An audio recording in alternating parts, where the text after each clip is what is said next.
akhirnya kami harus pindah dari situ karena memang orang-orang di situ memang sudah tidak suka sama kami. Tapi memang mungkin karena Allah lebih sayang ya. Sayang sama kakak gitu loh. Mungkin udah capek dia. Assalamualaikum warahmatullahi wabarakatuh. Ini jadi kesekian Waalaikumsalam. kali lagi ya setelah terakhir saya diwawancarai sama si Jul. Tapi nanti ujungnya saya kena tombak, mudah-mudahan nggak kena tombak. Ya, sebelum saya mengenal Islam, saya ceritakan dulu latar belakang keluarga saya ini. Bapak saya ini adalah seorang ayah yang sangat keras kepada kelima putrinya. Karena kami nggak ada cowok. Kelima putrinya tegas, agak keras. Terus seperti saya bagaimana mau mulut agak lantam, seperti itulah bapak saya. Jadi kami semua satu keluarga ini takut kepada bapak. Bahkan orang ibu saya sendiri aja juga itu kalau sering dimarahin sama bapak saya itu lebih baik dia tuh menangis daripada melawan. Itu karakter ibu saya, begitu lembut. Nah, bapak saya yang keras ini itu jujur itu memang tidak suka yang namanya Islam. Mereka selalu menyebut kalau Islam itu Taliban karena Taliban ini katanya selalu suka perang, teroris gitu. Itu satu. Kalau soal poligami tidak pernah diapakan mungkin dia. Eh Kami dulu itu kalau mulai dari kami sekolah ya, kami 4 yang bersekolah nih, saudara-saudara saya itu tidak pernah satupun membawa saudara Islam itu, kawan kami yang Islam itu ke rumah. Jangankan yang berjilbab, yang tidak berjilbab aja, kalau dibawa dia selalu suruh pulang. Bahkan makanya saya cerita, bahkan kalau ada azan-azan di TV dulu, TVRI ya, karena saya masuk Islamnya kan tahun 2003, masih jadul. Itu selalu disuruh matikan, matikan itu, suara setan itu, matikan itu. Nah, begitu. Jadi karena ketidaksukaan beliau, saya bilang bukan ketidaksukaan lagi, kebencian beliau kepada Islam, itu membuat kami itu memang sedikit pun tidak mengenal itu Islam itu yang kami tahu ya, maaf, itu Muhammad, yaitu Islam, Nabi Muhammad itu Islam gitu. Al-Qur'an isinya kayak Al-Fatihah, mengucapkan kata bismillah itu cuma tahu Al-Fatihah itu bagaimana. Kalau sekarang orang udah tahu gitu ya kan, membilangkan alhamdulillah orang udah tahu. Kami itu demi Allah saya tidak tahu itu. Karena memang tidak pernah ada ucapan-ucapan kayak begitu di dalam rumah. Nah, jadi kemustahilan bagi kami itu untuk masuk Islam. Saya juga jujur demi Allah saya tidak menyangka saya itu akhirnya berpindah keyakinan dari yang keluarga notabene-nya tidak suka sama Islam. Kan begitu. Saya mengenal Islam itu karena perbincangan saya sama pendeta. Betul yang dikatakan Jai. Bukan berarti kami mengenal Islam itu atau dapat hidayah itu karena membaca Al-Quran. Tidak. Al-Quran tidak pernah tersentuh. Kitab Bible sendiri aja ketika ada khotbah-khotbah dari pendeta aja baru tersentuh. Kalau di rumah pun jarang. Kecuali kebaktian-kebaktian kecil-kecilan. Itu biasa di rumah-rumah. Ataupun ada acara-acara untuk remaja dengan pemuda-mudi. Itu pun pada waktu hari Paskah dengan menyambut Natal dan Tahun Baru. Itu baru ada seperti itu. Jadi memang kalau dibilang Kristen jarang baca Bible, betul. Kristen jarang baca Bible. Bahkan mungkin tidak tahu isi Bible. Alhamdulillah dengan diskusi seperti ini, saya sendiri pribadi dengan orang tua saya baru tahu ada yang namanya ayat-ayat Yehezkiel, Kidung Agung, Amsal, itu baru tahu. Bahkan orang tua saya sendiri yang masih hidup, ibu saya tuh baru tahu Theos itu artinya dewa. Itu pun dari diskusi Bang Zuma.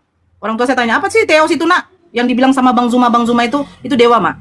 Dewa di mana? Di perjanjian baru, Mak. Loh, kok bisa ada? Ya itulah, Mak, itu bahasa Yunani. Oh, katanya. Nah, saya cerita sama pendeta, waktu kami perjalanan pulang dari Tanah Putih, waktu melakukan penginjilan ada di salah satu perusahaan yang di situ karyawan Kristennya, beragama Kristennya cuma sekitar belasan, tidak banyak. Dan di situ di Tanah Putih itu, gereja itu waktu itu tidak ada, cuma adanya tuh yang hanya bentuk-bentuk rumah. Karena situ mungkin mayoritas Islam, kalau saya tidak salah. Karena saya tidak lihat ada gereja di situ. Saya bertanya waktu itu mau apa ya, menjelang hari Paskah. Saya salah satu guru sekolah minggu untuk anak-anak. Kami mau mengadakan acara untuk cari telur Paskah. Kalau si Jay atau Yoga tahu, cari telur Paskah untuk anak sekolah minggu. Itu biasa kami lakukan setiap menyambut hari raya Paskah. Saya bertanya sama pendeta, karena konsepnya ini kan Paskah ini kan adalah kematian Yesus. Ya, saya tidak tahu kenapa tiba-tiba saya bertanya nih. Saya tanya, Pak Pendeta, yang membangkitkan Yesus siapa sih? Karena kan ceritanya Yesus bangkit nih. Kalau ini yang membuat saya bertanya begitu, saya nalarnya begini. Nanti kan yang membangkitkan saya ini adalah Tuhan. Nah, Allah Bapa ini kan Tuhan, Yesus Tuhan, Roh Kudus Tuhan, 3 pribadi 1 hakikat. Karismatik itu kan tuntung. Yang membangkitkan Yesus itu siapa? Ya Allah Bapa lah. Nah, di situ mulai Allah Bapa yang membangkitkan. Berarti ada Tuhan membangkitkan Tuhan. Kenapa dia nggak bisa bangkit sendiri? Kan di dalam kisah para rasul ada itu. Memang pernah dibacakan. Dari situ mulai bekerja, mulai cari tahu. Di situ mulai bekerja, saya mencari tahu. Saya bukan mencari tahu tentang Islam. Karena bagi saya itu tidak penting dulu. Saya mencari tahu begini. Kenapa? Yesus saya, Tuhan dibangkitkan oleh Tuhan. berapa Tuhan saya? Kan begitu. Kenapa Tuhan dibagi? 3 pribadi, 1 hakikat. Tuhan menjadi manusia, firman-Nya ini dari sang firman menjadi manusia. Ini memang kalau saya putar, jujur, tidak akan paham. Tuhan menjadi manusia, tidak akan bisa terima ini otak. Tuhan saya yang menciptakan saya akan menjadi saya juga, gitu loh. Nah ini yang dulu membuat saya itu ambigu. Akhirnya saya ketemu sama teman saya yang Islam. Yang sebenarnya saya jarang berkomunikasi sama dia, karena memang bapak saya itu, karena udah terbiasa kami jarang berkomunikasi sama kawan-kawan yang beragama Islam. Saya ketemu sama dia di tempat kerja. Saya tanya memang, saya beranikan nanya. Ada nggak sih cerita Yesus di dalam kitab kalian? Dia jawab, ada. Tapi kalian kan Tuhan. Kalau kami Nabi Isa, katanya. Oh, kenapa beda? Loh, itu kan menurut bahasa. Kalau bahasa Arabnya itu Nabi Isa. Kalian pakai bahasa apa? Blek, di situ satu poin yang membuat saya itu seperti kayak dihantam, pam. Bahasa kalian apa? Saya pikir, jujur dulu ya, demi Allah saya tidak tahu bahasa yang ada di terjemahan dari kitab suci ini adalah bahasa Yunani, saya nggak tahu. Karena yang saya punya itu bahasa Indonesia, di sebelahnya bahasa Inggris. Ini tidak pernah dibuat bahasa Yunani di sini. Kalau di bahasa kami Nabi Isa, bahasa kitab suci Alkitab kamu apa? Saya di situ menjadi PR sama saya. Tapi PR itu tidak pernah saya tanyakan kepada pendeta. Karena apa? Saya tidak mau ribet. Ini sebenarnya kita tidak mau ribet. Ya udah, apa yang tercatat di sini ya udah selesai gitu loh. Tapi itu membuat saya itu meronta-ronta terus perasaan saya. Tidak enak lagi yang mau ke gereja hari Minggu. Kegiatan-kegiatan gereja pun sudah aku agak kurangin. Saya minta izin dari bos dengan bapak, saya tidak ke gereja. Saya memang bohongi orang tua. Saya bilang ada tambahan kerjaan di tempat kerja. Bos saya bohongin. Saya ada urusan keluarga. Hanya untuk menemui kawan saya yang Islam ini. Memang hati saya itu sudah tidak tenang. Tidak tenangnya. Tapi kenapa saya tidak utarakan kepada pendeta saya? Kenapa, bahasa apa sih yang ada di kitab suci kita ini sebenarnya? Kenapa Islam ini menggunakan bahasa Ori? Sehingga mereka tahu penyebutan Yesus itu bukan Yesus tetapi Isa. Kenapa kita Yesus? Pakai bahasa apa Yesus ini? Karena begini, ada Tuhan yang bernama Yesus, Allah, Roh Kudus. Kenapa berbeda nama? Tapi saya nggak mau utarakan ke Pak Pendeta, karena saya juga tidak mau ribet. Saya tidak mau ribet sama Pak Pendetanya. Akhirnya saya ketemu kawan saya tanyakan lagi soal bahasa itu. Emangnya memang betul Yesus itu ada di dalam kitab kalian, Al-Quran kalian? Ada. Tapi kami sebutnya Nabi Isa, Nor. Nabi Isa kami itu dimuliakan Allah. Saya kaget, dia bilang dimuliakan. Apa dimuliakannya? Saya bilang, Nabi Isa kami itu tidak disalib. Bukannya Tuhan kamu disalib? Iya. Kok saya punya Tuhan disalib? 1 poin lagi. Sudah. Ini sudah tidak iya lagi. Maksudnya, Nabi Isa kami kan gak disalib. Diangkat oleh Allah ke langit. Katanya. Untuk apa disalib? Katanya. Kan hina itu. Aduh. Saya punya Tuhan yang terhina. Disalib. Bahkan kita nonton film-film Yesus. Sebelum waktu dia ditangkap, dia diludah. Saya menangis nonton film Tuhan Yesus itu. Ya Tuhan Yesus, kenapa kau diludah? Dicambuk. Didorong-dorong. Terus memikul salib yang kita tahu itu sebenarnya kayak konsen apa ya, pintu ya. Besar kali salibnya kok bisa sampai datang si Simon dari mana itu, aduh, membantu. Simon dari Kirene. Dari Kirene, ya. Membantu karena saking beratnya. Saya menangis terus gitu loh.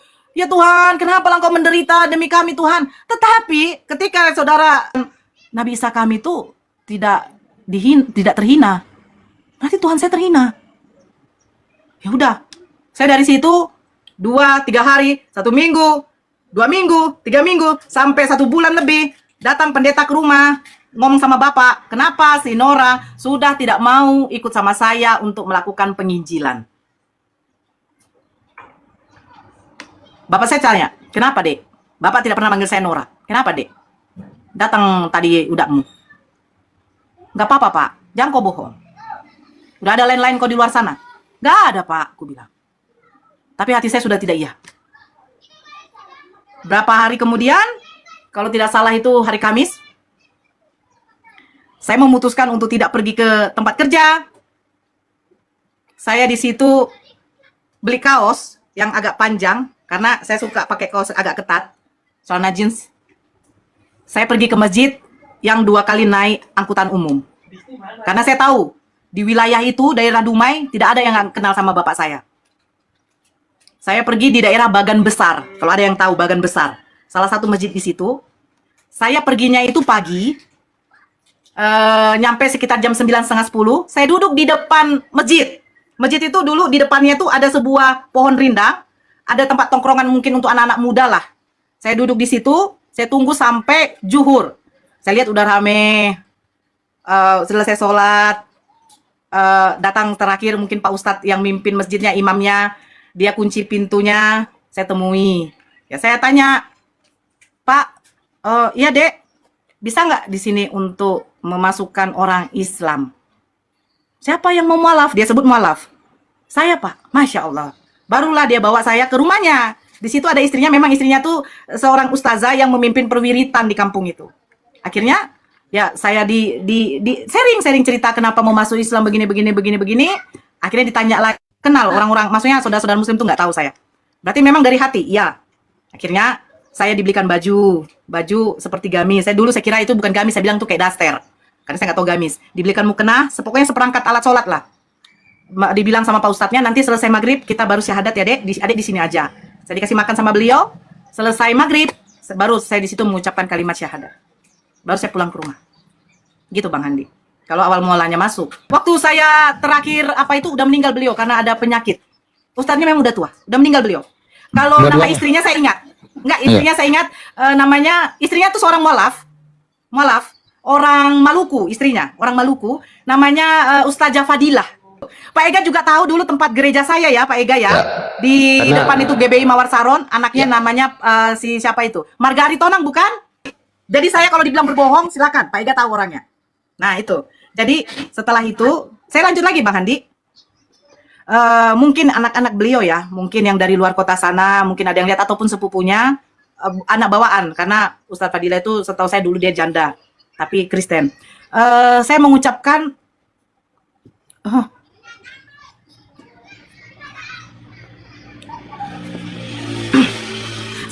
banyak terima kasih kepada Pak Ustadz saya dulu ya. Beliau sudah almarhum, dia seorang hafiz Quran. Dengan ibu ustazahnya yang sudah membimbing saya untuk mengucapkan kalimat syahadat. Masya Allah, beliau tuh ketika beliau tahu saya itu dapat perlakuan tidak baik dari keluarga, dari orang tua, beliau yang selalu memantau saya, mengirimkan orang untuk melihat bagaimana kondisi saya, dan beliau juga yang mencari cara bagaimana saya biar bisa terlepas dari, saya bilang intimidasi ya, dari intimidasi keluarga saya yang ingin membawa saya tuh sebenarnya murtad lagi, sampai memberikan makan B2 terus, ya kan? Saya tidak dibolehkan keluar. Saya terima kasih buat ibu ustazahnya. Masya Allah, mudah-mudahan Allah memberikan surga untuk Pak Ustadz saya yang sudah mendahului ustazahnya. Ya Allah. Ya, setelah saya pulang, saya seperti biasa, tapi saya menggunakan tabungan saya itu untuk membeli pakaian-pakaian yang lebih sopan. Tempat saya tuh, kalau Pak Ega tahu, tempat saya kalau mau pergi ke jalan besar itu harus pakai becak dayung. Ya Pak Ega ya kan, Pak Ega tahu. Kalau mau ke depan, karena rumah saya di belakang Bulog, harus pakai becak dayung. Nah di becak itu baru saya pakai jilbab. Ketahuan saya itu waktu ada tante saya, bukan tante kandung, tapi karena satu marga, itu waktu melintas di depan tempat kerja saya itu melihat saya pakai jilbab. Diteleponlah bapak saya. Bapak saya pulang dari kantor, tahulah kalau pegawai dia punya sepatu yang model panjang itu. Saya ingat sampai di rumah itu tidak ada kata-kata lagi. Saya dipaksa tarik masuk, jilbab saya memang sudah ditarik, dibuka, dibawa masuk ke rumah itu, sepatunya itu diambil. Pertama kali itu yang dia tampar saya itu ini, Pak, memang situ waktu itu lebam. Bayangkan mungkin saking marahnya dia, wajar. Ditampar, saya dipukul lagi badan saya, didorong lagi, sampai mama saya nangis, sampai mama saya bilang begini, mau kau bunuh anakmu itu. Bapak saya jujur, sampai ambil, saya nggak usah bilang apanya ya, sampai ambil kayak celur itu yang di belakang rumah yang biasa untuk parang lah, yang untuk cincang B2 itu. Bagus ku potong kepala kau itu ya, mengeluarkan bahasa binatang lah. Babi kau katanya. Saya diam aja, nangis gitu. Makanya kalau dibilang masuk Islam itu enak tuh enggak loh. Ngeri. Jadi saya mendapatkan perlakuan kayak begitu. Saya merasa di situ kok kayak saya ini kayak laki-laki dibuat, maksudnya pukulan orang tua ini nggak mikir ini anak gadismu yang kau pukul gitu. Makanya sampai bapak saya tuh nangis tuh, mau kau bunuh anakmu ini, mau kau bunuh anakmu ini, begitu loh. Ya, bagus ku bunuh dia, buat malu aja dia ini. Si pakai bahasa binatang lah lagi. Akhirnya nggak bisa lagi kau kerja. Coba bongkar lemarinya tuh. Dibongkar. Dulu bensin itu masih harga 2.000 satu botol Aqua, saya ingat. Dibelilah bensin, dibakarlah semuanya itu kecuali Al-Qur'an. Al-Qur'an memang Bapak tidak terlihat dia atau bagaimana? Pokoknya Al-Qur'an itu masih di lemari. Saya kalau ingat itu ya Allah. Dibakar, saya tidak bisa keluar rumah. Hanya di kamar terus. Mama biasanya jarang masak gondit, jarang. Ini masak terus. Kasih ke kamar. Makan itu. Kalau nggak makan kau biar aja kau mati. Memang ada pilihan lain. Tapi adik saya yang Kristen ini, yang udah nikah ini baik kali. Dia ketok dari jendela, Kak Nora, kau belum makan kan? Waktu itu uang saya itu sudah diambil semua. Biar jangan ada cara saya tuh biar tidak makan gitu. Enggak, saya bilang. Ini ada nasi bungkus. Makanlah. Saya makan itu. Adik saya kasih. Kadang kalau nggak ada uangnya sekali sehari itu saya makan. Asalkan jangan saya makan lagi ini. B2 ini. Itu nanti B2 itu saya kasih ke adik saya. Karena adik saya masih Kristen. Gitu. Sampai begitu. Sampai datang Ibu Ustazah Fadilah itu mengirimkan orang ngasih tahu bahwa ada yang mau melamar saya. Itu beberapa bulan kemudian setelah saya masuk Islam. Saya masuk Islamnya itu bulan 6. Saya menikahnya itu sekitar bulan 9, bulan 10. Pelamarannya itu. Saya terima, saya waktu itu setelah menerima dengar begitu, saya sholat, saya tidak tahu sholat istikharah, saya nggak tahu.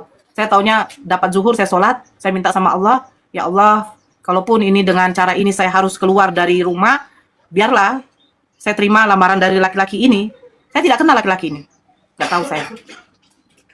Akhirnya, saya sampaikan kepada orang itu. Saya sampaikannya itu, saya suruh adik saya telepon ke nomor ini. Waktu itu masih telepon umum. Waktu itu masih pakai, apa tuh yang pakai kamar-kamar itu? Apa tuh? Pakai koin. Seperti itulah. Baru saya ditelepon, adik saya sampaikan, iya Kak Nora, nanti hari apa ini mereka mau datang, lamar, suruh mama dengan bapak siap-siap. Saya bilang, Pak, ada yang mau melamar saya. Siapa? Namanya ini, agama Islam. Memang anjing kau. Memang itu saja otak kau. Islam aja otak kau, katanya. Udah kau makan babi itu juga tidak berubah otakmu, katanya. Saya diam aja situ, saya diam. Pokoknya intinya mereka datang, bapak dengan mama pergi. Yang menerima lamaran itu saya. Ditanya sama keluarga, mana orang ada pesta. Tapi mereka maklum. Karena mereka udah lihat, udah kurus. Ini mukanya udah kayak orang yang tidak apalah. Macam mana lah, berapa bulan. Ya makan sekali. Kadang kalau ada uang adik dikasih 2 kali. Dipikir mama bapak saya sudah makan B2 itu, padahal tidak. Akhirnya bapak izinkan saya tuh menikah. Sebenarnya diizinkan. Dibilang mama, bapak sudah ikhlas kalau kau menikah nak. Tapi jangan marah kalau dia tidak datang ke ijab kabulmu. Ke nanti kalian pemberkatan nikah. Dia bilang pemberkatan. Di mana kau menikah? Di KUA. Itu omongan mama. Rupanya pada waktu saya pakai baju kebaya untuk nikah, ijab kabul, bapak rupanya nggak tahu. Saya menikah hari Jumat. Bapak nggak tahu. Bapak bilang, adik berbohong, ini Kak Nora ada kawannya mau menikah, Pak. Dia pandongannya. Kok pandongannya pakai baju kayak begitu? Saya nggak pakai jilbab itu. Padahal pengen pakai jilbab, tapi untuk mencegah, jangan terjadi pencegahan itu, saya nggak pakai. Bapak curiganya ada bunga pengantin, melati itu. Akhirnya, adik saya sendiri yang cari oplet, yang dibayar itu 20.000 untuk mengantarkan saya ke KUA. Saya pergi ke KUA, rupanya Bapak udah pulang, marah, dia datangi KUA dengan mama. Karena di situ orang memang betul rame, Bapak mungkin agak bisa mengontrol emosinya ya. Baru giliran kami yang mau diakadkan, disuruh masuk, ini dia baca berkas. Oh ini yang adik yang mualaf itu ya, berarti orang tuanya nggak bisa jadi wali ya dek. Saya sebagai ganti walinya ya, katanya. Ini nanti Bapak, saya lupa tuh Bapak siapa tuh. yang menjadi penghulunya, yang menikahkan nanti ya, Dek? Ya. Berarti orang tuanya nggak datang ya, Dek? Itu pertanyaannya. Saya bilang nggak datang. Rupanya Bapak udah di pintu. Saya orang tuanya. Masuk. Wali hakimnya minta izin. Pak, saya wali hakim minta izin untuk menikahkan putri Bapak. Karena Bapak masih Kristen, Bapak tidak bisa menjadi wali. Ya udah.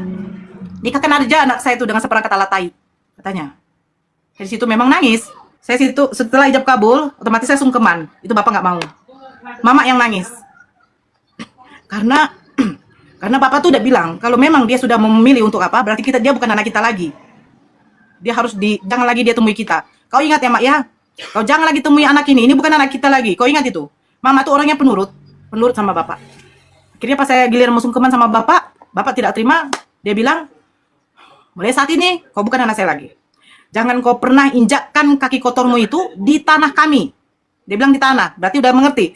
Jangankan di rumah, di halaman rumah aja dia sudah tidak izinkan. Kau terserah kau, mau nungging kau di sana, mau kau bentur-benturkan kepalamu di lantai sana, kau cium-cium lantai itu, terserah kau. Sekarang kau bukan anakku lagi. Saya nangis, saya pergi. Saya pergi sampai berapa tahun tuh? 2003 akhir saya menikah. 2007 pertama kali bapak saya temui saya lagi di rumah. Dia datang ke rumah. Dia datang ke rumah yang seperti saya bilang tadi, dia datang ke rumah. Dialah orang yang pertama kali untuk meminta disyahadatkan waktu itu. Itu saya ingat juga hari Jumat. Waktu itu pulang Jumatan laki saya. Saya waktu itu sholat zuhur ya, udah selesai sholat zuhur. Saya duduk sama suami, cerita-cerita. Waktu itu kami memang belum makan. Suami pergi ke belakang, digedor-gedornya pintu. Saya waktu itu belum buka ini, saya belum buka. Karena suami waktu itu baru pulang, saya cerita. Saya rencanakan mau siapkan makan ini. Saya pergi ke dapur, saya dengar ada suara ketukan. Dek, katanya. Yang memanggil saya itu, Dek itu cuma 2 orang. Satu, suami saya, satu, ayah saya, bapak saya. Saya tuh, begini. Ini suara yang tidak pernah saya dengar. Sudah berapa lama ya? Saya lari. Mana tahu itu memang mungkin pendengar saya mungkin sangat rindunya ya, sama orang tua. Saya buka pintu, saya lihat, ya Allah, ternyata bapak saya gitu loh.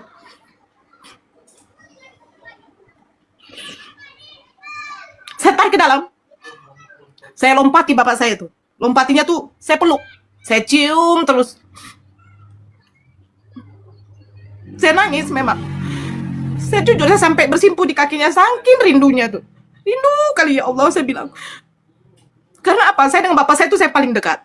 Saya paling dekat. Kemana-mana saya sendiri yang dibawa. Kalau dengar saya sakit, sampai dia kalau ditugaskan keluar kota, itu ditunda keberangkatannya. Kalau udah dengar ini si Nora lagi demam, langsung dia tidak jadi berangkat. Itu saking dekatnya kami.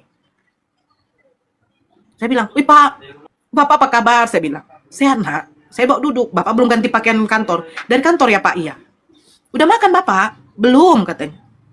Bang, beli makanan, beli sop buntut entah apa kesukaan Bapak. Beli. Ini laki pergi beli. Duduk, makan. Setelah makan, saya makan itu cuma berapa suap. Saya hanya memandang Bapak saya. Bapak saya sudah agak kurus. Bapak saya itu sebenarnya gemuk. Bapak udah kurus, saya bilang. Kenapa Bapak kurus? Nggak ada nak, katanya. Bapak rindu ya? Iya. Saya bilang, saya juga rindu. Anak saya itu sudah lahir. Dipeluklah cucunya dulu ya kan. Otomatis saya akan tanya nih, Pak, kenapa Bapak kesini? Bapak ada masalah? Saya bilang, enggak nak. Bapak baik-baik aja dengan mama kan? Iya nak. Oh mungkin Bapak rindu ya sama saya? Ya rindulah. Kan kau ini kan boru hasianku katanya. Boru hasian itu artinya boru kesayangan. Anak perempuan kesayangan. Kau kan boru hasianku, katanya. Saya peluk lagi itu. Saya tanya lagi, Bapak kesini mau ngapain? Otomatis saya tanya lagi. Dia diam, baru dia ngomong. Nak, katanya, ya Pak, Bapak mau masuk Islam, katanya. Masya Allah Pak, saya bilang. Bapak kenapa mau masuk Islam? Bapak ada masalah keuangan, kerjaan, tidak nak. Bapak memang mau masuk Islam katanya. Ya Allah, saya bilang, apakah ini jawaban doa saya selama ini? Ketika saya minta sama Allah, ketika Ibu Fadilah itu Ibu Fadilah ngomong, ketika anaknya udah Islam, orang tuanya masih Kristen, kamu mendoakan pun orang tuamu, itu udah susah. Karena orang kafir itu tempatnya di neraka jahanam. Saya membayangkan neraka jahanam. Api saja disentuh kita kepanasan, apalagi neraka. Terus orang tua saya, semua keluarga saya itu akan saya lihat di neraka, saya tidak gitu loh. Saya bilang, bagaimana caranya biar orang tua saya ini tidak masuk neraka? Nora berdoa terus, minta sama Allah agar orang tua Nora, keluarga Nora itu mendapat hidayah dari Allah, katanya. Saya waktu itu berpikir sampai kapan gitu loh. Bayangkan kita 1 tahun saja, 2 tahun tidak dijawab doa, mungkin ya udahlah, mungkin Allah belum kasih apa gitu. Jadi agak dikurangi. Saya tidak, saya meminta ya Allah. Saya tidak pun kau kasih pun harta dunia. Orang tua saya saja. Orang tua saya saja, keluarga saya saja. Kalau sudah Islam, udah nggak perlu pun kaya, nggak perlu, tidak perlu. Makan aja udah cukup. Saya dapat tempat tinggal, rumah kecil pun bobrok pun saya sudah cukup. Asalkan orang tua saya. Orang tua saya saja ya Allah, saya minta kepada Allah. Datang Bapak meminta orang yang paling tidak suka dengan Islam, yang mengatakan seperangkat alat tai, kau nungging-nungging. Tapi dari mulutnya lah yang pertama, dia membilangkan, nak, saya mau masuk Islam, syahadatkanlah Bapak, nak, katanya. Saya bilang, karena apa? Karena dia bermimpi. Saya tadi sudah cerita, dia bermimpi katanya, jam 5 subuh, ada yang menepuk punggungnya, ada cahaya terang. Saya sampai bilang, itu mungkin Tuhan Yesus, Pak.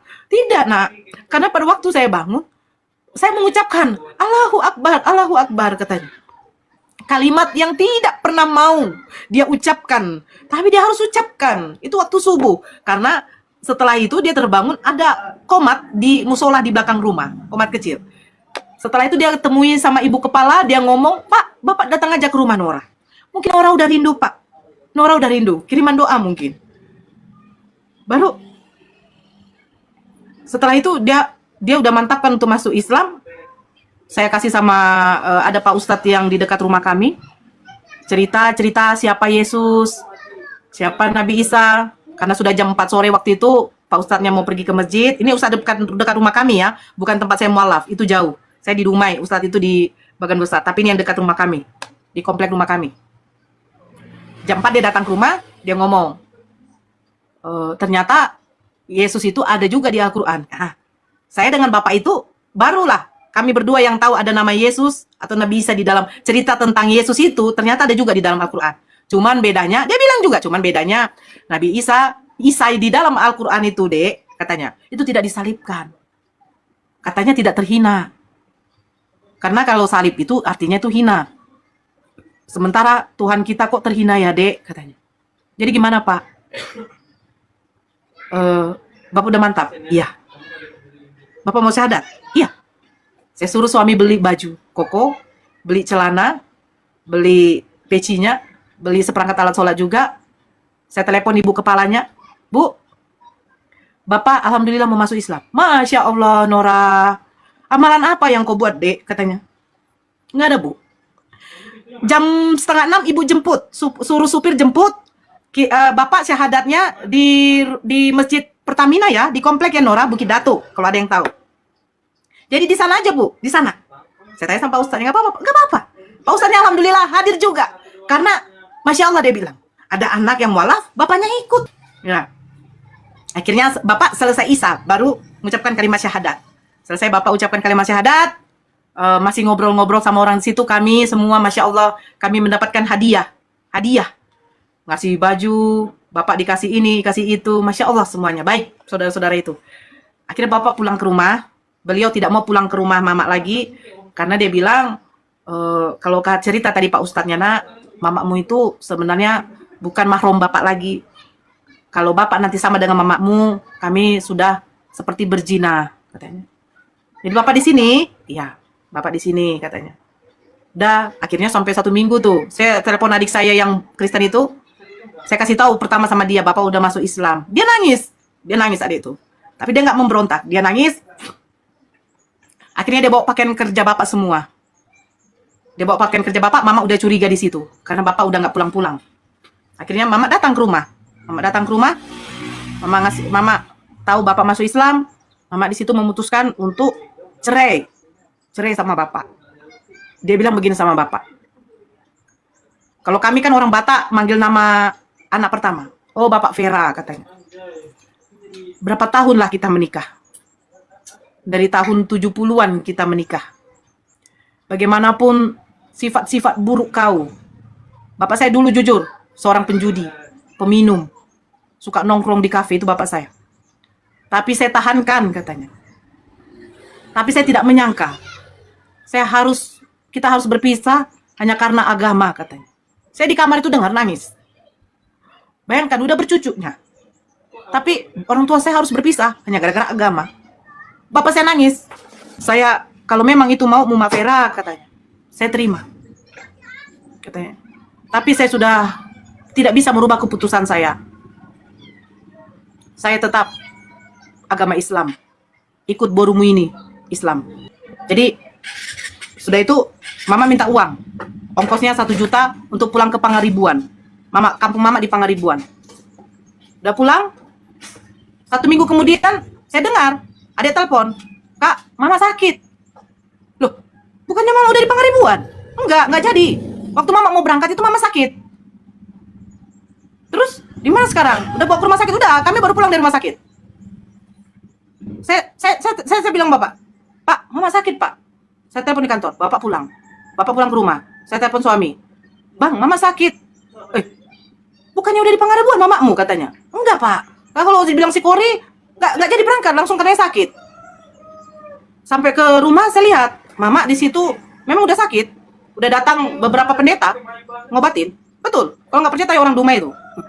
Rumah kami itu siapa yang tidak kenal? Rumahnya Pak Aritonang, yang keluarganya satu keluarga semua Islam. Mamanya pernah sakit karena itu gosip. Mamanya sakit karena suaminya masuk Islam. Suaminya masuk Islam karena kawin sama londur. Hamil londur itu akhirnya terpaksa masuk Islam. Itu fitnahan kepada bapak saya pertama. Itu fitnahan waktu itu. Tapi untuk membantah fitnahannya itu terbukti di komplek kami itu melihat bapak saya itu mulai sholat subuh, kecuali zuhur dengan asar karena masih di kantor. Maghrib, Isya itu selalu di masjid. Pulang dari Isya dia di rumah baca buku. Itu saja kerjaan bapak saya. Terbantah fitnahan mereka mengatakan bapak saya mengawini londur, makanya masuk Islam. Mama saya ditinggalkan, akhirnya mama saya drop. Baru saya datang ke rumah. Karena adik saya cerita tadi, adik saya itu sebenarnya sudah mau menikah, yang nomor 4, gadis, sama orang Batak, marga Gultom, dia Kristen, orang komplek itu juga di air bersih. Dia mau menikah. Nah setelah itu saya lihat mama saya tuh udah kurus sekali, ya Allah, udah pucat. Dia ngomong pun juga udah nggak apa ya, mungkin karena udah tidak ada tenaga, nggak makan, minum pun nggak, jadi dari impus lah makanannya. Terus saya peluk nih mama saya peluk mama saya nangis kan. Saya bilang, "Mak, kenapa begini, Mak?" Dia saya lihat dia cuma air matanya turun terus. "Mak," aku bilang, "kenapa begini, Mak?" Nggak ada responnya. Saya minta izin sama adik saya yang nomor 4. Gara-gara bapak saya sudah mualaf, batal pernikahannya. Itu membuat dia tuh mengamuk besar sama saya. Gara-gara kau binatang, bapak masuk Islam, mama sakit, dia pun batal nikah. Tapi dia nggak ngomong batal nikahnya. Saya terima makian adik saya tuh. Terus saya minta izin ke adik saya, "Dek, izinkan kakak untuk obati mama." Mungkin sebenarnya mama ini sakit bukan sakit medis. Sakit itu mungkin ya tertekan batin.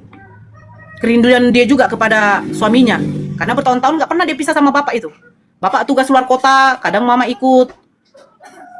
Adik bilang gini, "Saya izinkan kau, tapi jangan kau bawa mama."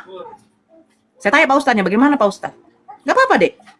Tapi makan dan minumnya beliau harus diatur ya, Dek. Jangan dari rumah ini, dari luar." Saya bersedia. Mama makan 3 kalinya, minumannya semua, saya beli 1 kardus aqua, saya yang tanggung makanannya. Saya akan beli dari luar, saya bilang. "Oke, Adik. Kalau mama tidak sembuh, saya tebas kepala kau ya," katanya. "Silakan," saya bilang. Adik saya ini yang nomor 4 ini kayak saya, muncungnya lantam, ngomong kadang tidak ada otak. Akhirnya iya, Saya datang, kasih makan mama, kasih minum yang sudah didoakan sama Pak Ustadznya. Saya kasih terus. Kadang Pak Ustadznya datang untuk merukiahkan. Saya minta sama Pak Ustadznya, ada izinkan, tapi diawasi kami. Saya kasih terus, saya kasih. Sebenarnya udah komplain pendeta, saudara-saudara kami yang di dekat rumah itu, pendeta-pendeta itu juga udah komplain sebenarnya. Karena kalau bisa si Norani dengan bapak ini janganlah didekatkan ke mama katanya, akan menambah penyakit katanya. Tapi ada izinkan juga. Dia bilang biarin aja, kita lihat dulu sampai sehebat apa orang ini katanya. Ya alhamdulillah, berapa minggu itu mama berangsur pulih. Mama mulai bisa ngomong, itu saya ingat itu. Dia ngomong pertama kali, dia pertama kali bilang gini, "Nak, saya rindu." Bapak itu duduk aja. Bapak duduk, diam, tertunduk, nangis aja. Karena dia nggak bisa megang. Jadi saya tanya, apa mau mama? Biar mama sehat. Mandikan dulu saya, nak, katanya. Karena mama selama ini kan dilap. Nggak apa-apa ini, saya bilang. Nggak apa-apa, katanya, mandikan aja. Saya suruh suami saya yang menggendong. Bang, gendong dulu mama. Saya bikin tempat duduk kan.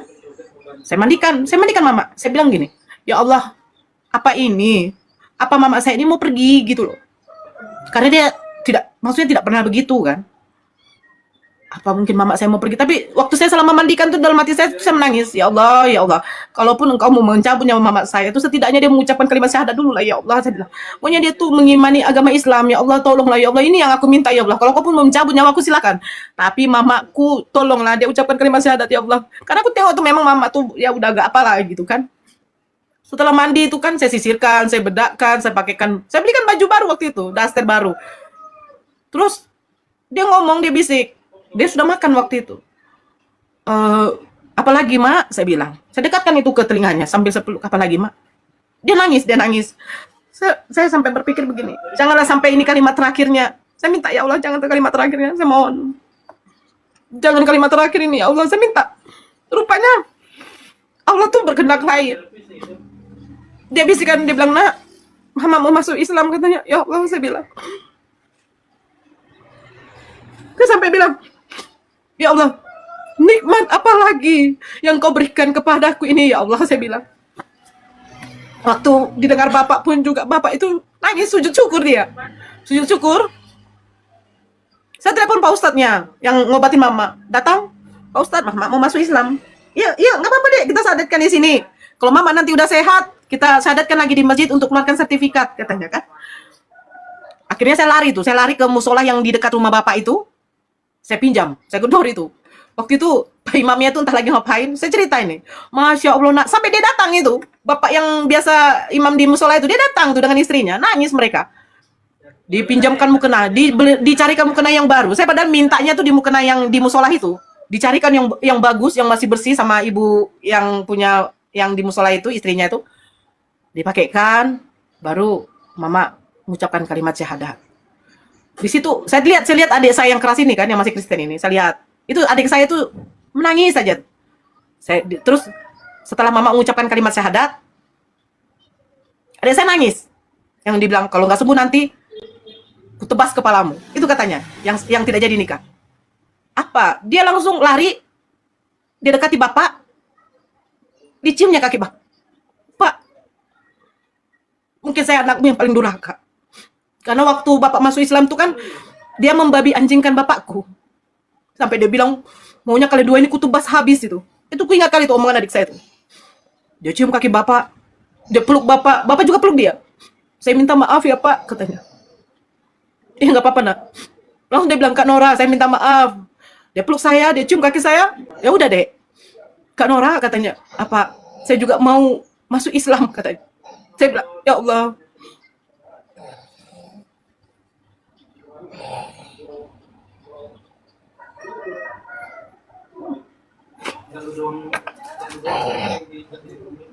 Saya cuma bilang gini,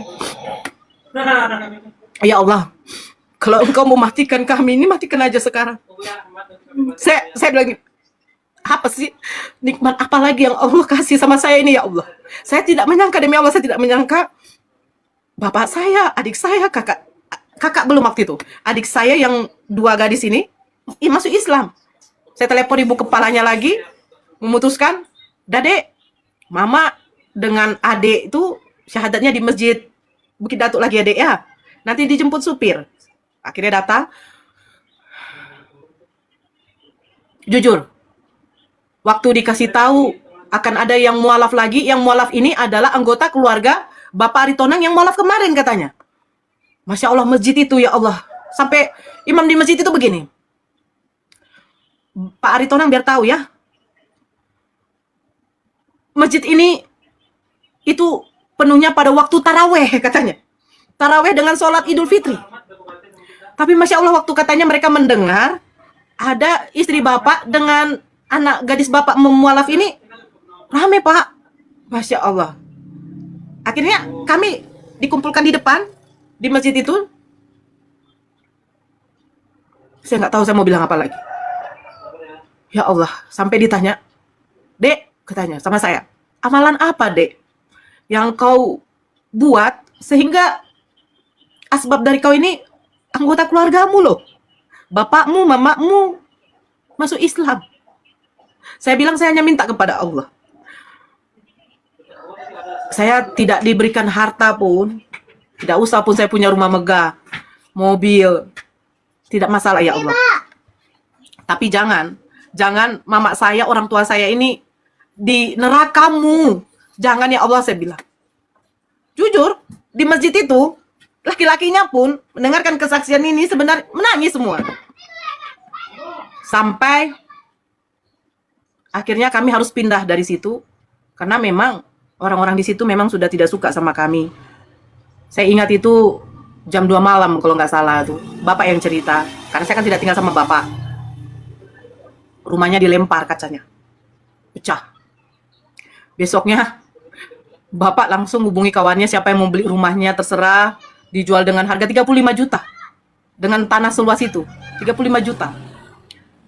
Yang pasti lakulah katanya. Bapak karena dulu penjudi, dia punya utang, yang ada di kantongnya tinggal 15 juta. Sisanya bayar utang judinya dulu. Dia jual rumahnya, dia carilah rumah kontrakan yang kecil. Yang kecil, saya juga kaget. Karena saya nggak tahu. Saya kalau tahu itu, saya tidak akan biarkan orang tua saya itu tinggal di rumah yang kecil. Karena anggota keluarganya masih ada berapa lagi. Tapi dia nggak mikirkan itu. Bagaimana biar dia tuh jauh dari lingkungan itu. Dapat dia rumah, tinggal dia di situ. Karena banyak yang mau ngasih hadiah kepada bapak dengan mama, ditelepon saya sama ibunya, ibu kepala. Dek, mana bapak dengan mama? Ibu tadi ke rumah kok nggak ada. Katanya orang itu udah pindah. Oh ya Bu, saya nggak tahu Bu, saya bilang. Saya telepon adik. Kok di mana bapak? Adik nangis. Tahu kau kak. Ini adik saya ya, adik saya yang udah nikah ini. Jarak cuma satu rumah. Mereka tetanggaan. Dia cerita semua. Ngeri kali lah omongan di sini. Bapak dikatakan begini-begini. Mama dikatakan begini. Udahlah, nggak apa-apa. Di mana orang itu pindah? Di sini Kak Nor katanya. Saya datang ke sana, saya nangis memang. Kenapa Pak? Janganlah nak, jangan kau jadi beban katanya. Kami kan masih ada uang. Ya tapi jangan kayak begini Pak, saya bilang. Nggak apa-apa nak. Akhirnya waktu itu yang menjabat, waktu itu wali kotanya masih Pak Jul As. Pak Jul As telepon dinas kesehatan meminta untuk diberikan salah satu rumah dinas yang paling bagus. Waktu itu Bapak disuruh tinggal di perumahan kedokteran di dekat rumah sakit umum. Tapi Bapak situ nolak. Bapak mintanya di daerah Belimbing, rumah sakit dinas di situ, biar tempat kerjanya dekat di Puskesmas Dumai Barat. Akhirnya Bapak tinggal di situ sampai beliau pensiun. Tapi jangan salah, 2010 dia harus ke Rumah Sakit Harapan Kita untuk menjalani operasi bypass. Pada waktu Bapak di Rumah Sakit Harapan Kita, adik saya yang paling kecil itu harus menjalani operasi kista di perutnya. Itu ada sebesar ini, kista itu. 2009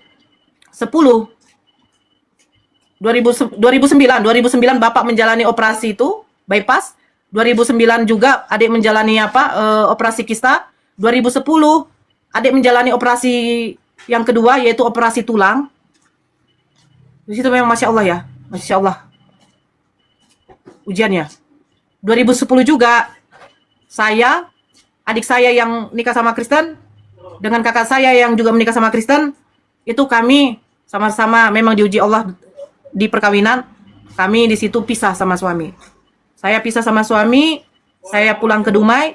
Kakak saya pisah sama suami, memang itu murni. Kakak saya menikah tahun 2003, duluan dia menikah. Itu dia mengalami namanya KDRT.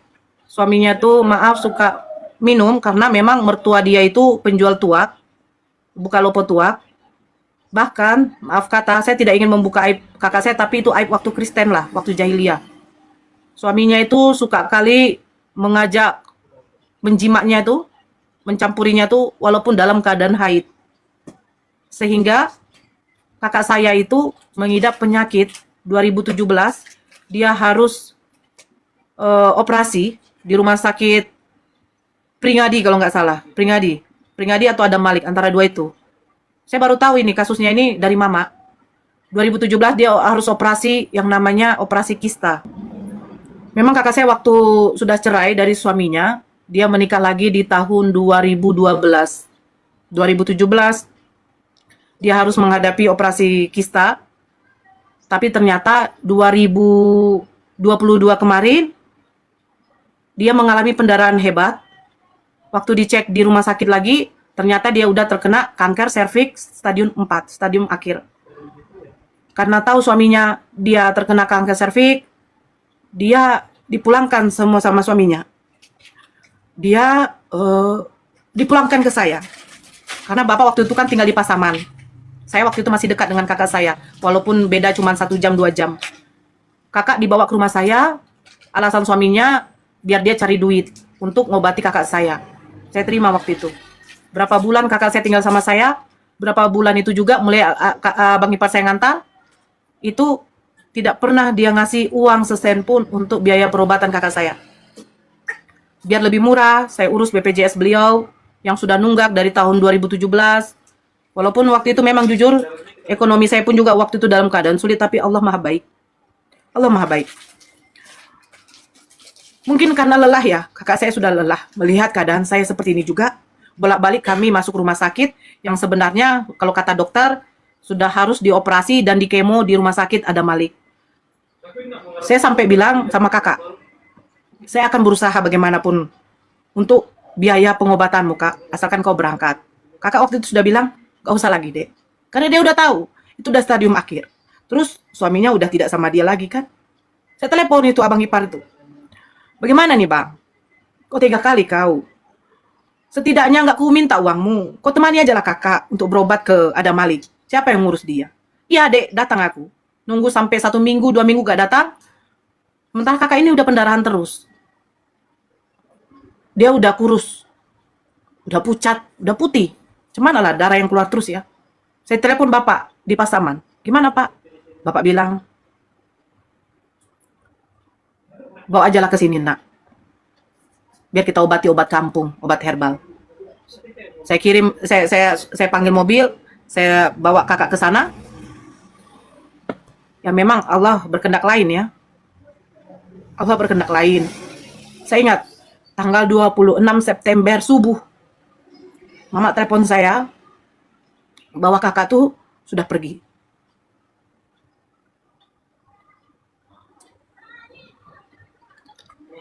Saya datang ke sana, saya ke Pasaman. Suaminya datang juga. Wajar kalau mama saya mengamuk ya sama suaminya ya. Setelah meninggal baru datang. Saya pun juga mengamuk. Saya bilang nih, seandainya Allah itu menggantikan, maunya kau yang mati bang, bukan kakak saya bilang. Tapi memang mungkin karena Allah lebih sayang ya. Sayang sama kakak gitu loh. Mungkin udah capek dia. Kanker serviks gitu. Ya Allah, saya kalau lihat itu, dia tiap malam tuh nggak bisa tidur. Mengeluh, sakit punggungku dek. Sakit, katanya. Dia udah capek. Saya sampai berdoa tuh, saya bilang gini. Ya Allah, kalau memang tidak ada jalan lain, jangan kau memberikan sakit ini kepada kakak saya. Mungkin ya dengan cara itu Allah cabut nyawanya. Daripada capek, lelah, kan begitu. Hari Senin tuh, kakak dikebumikan, dikubur. Hari Jumatnya itu, bapak drop. Hari Jumatnya bapak drop. Saya ingat itu, Selesai sholat maghrib, dia minta makan sama mama.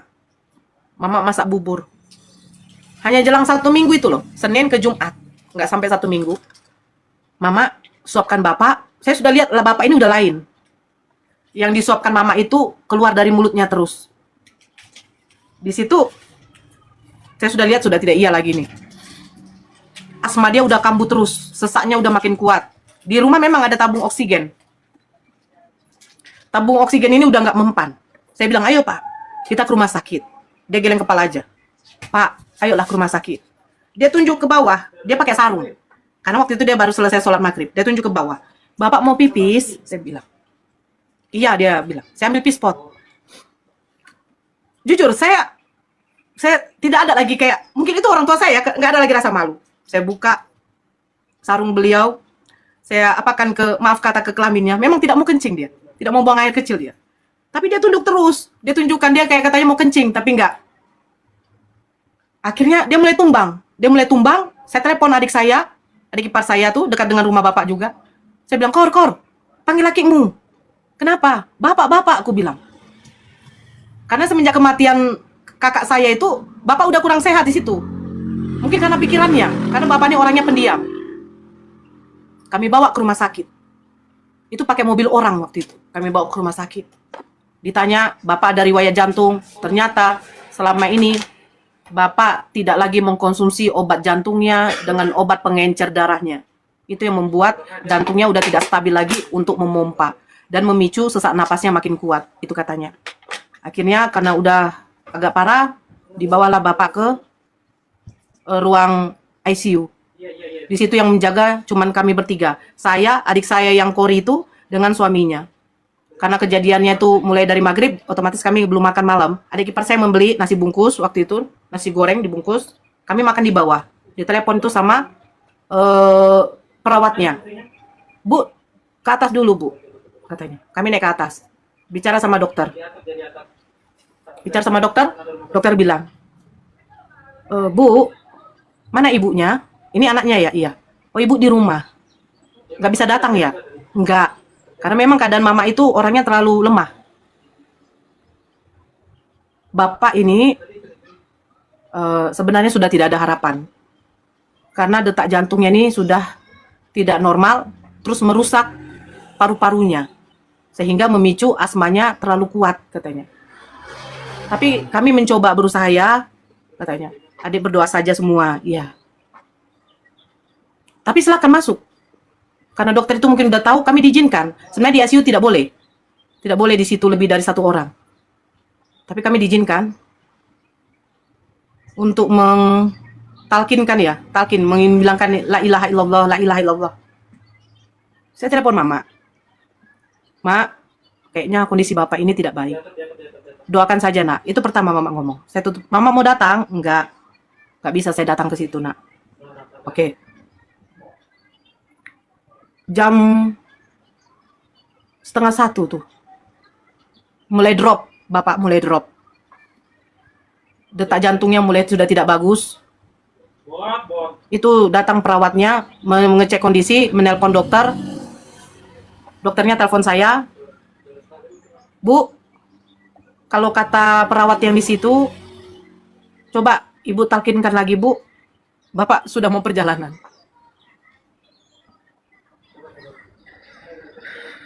Saya telepon mama. Mak, saya bilang,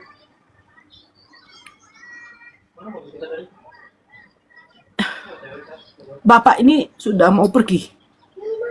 Mama bisa datang? Enggak nak.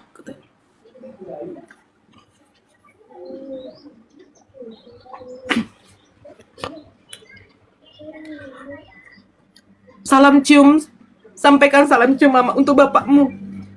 Mama udah ikhlas. Bilang sama bapak.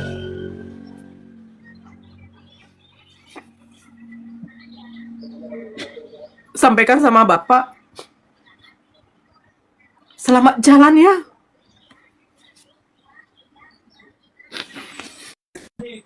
Terus saya cium lagi.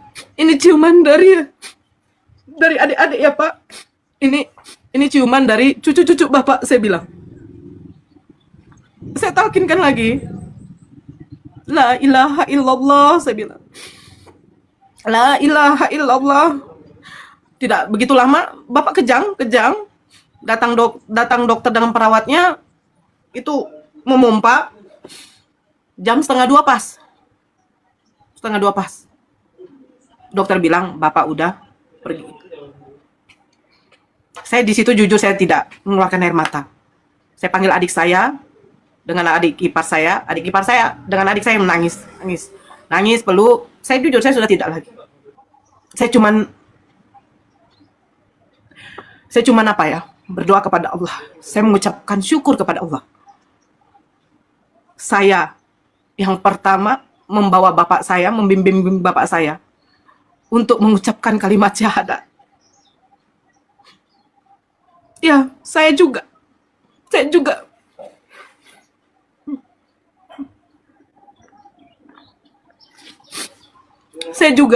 yang memberangkatkan bapak saya, mentahkinkan bapak saya terakhir kali. Saya dengan bapak saya yang di kamar itu. Sampai bapak saya pergi, sayalah anaknya. Nah, kayak saya bilang, nikmat apa lagi yang mau saya dustakan yang diberikan oleh Allah? Saya bersyukur, apa yang saya minta dari Allah itu dikabulkan. Satu, saya minta, ya Allah, Islamkan keluarga saya. Allah mengabulkan. Saya sempat berpikir, ya Allah, seandainya ada apa-apa dengan keluarga saya, mungkin saya tidak akan dapat mayat bapak saya bilang. Ataupun mayat ibu saya. Allah berkehendak lain. Saya juga yang memberangkatkan bapak dengan ucapan kalimat la ilaha illallah. Makanya saya bilang, alhamdulillah keluarga saya sudah Islam semua. Atas omongan orang-orang yang mengatakan katanya bapak saya Islam karena berlondur, mengawini perempuan londur. Sampai sekarang, mama saya tetap istri satu-satunya beliau, sampai beliau meninggal pun. Jadi betul surat Ar-Rahman itu. Nikmat apa lagi yang kau dustakan? Tak ada. Inilah indahnya Islam. Makanya jangan ragu-ragu dengan kekuatan doa. Apalagi tahajud. Jangan ragu. Kayaknya itu aja Bang Andi.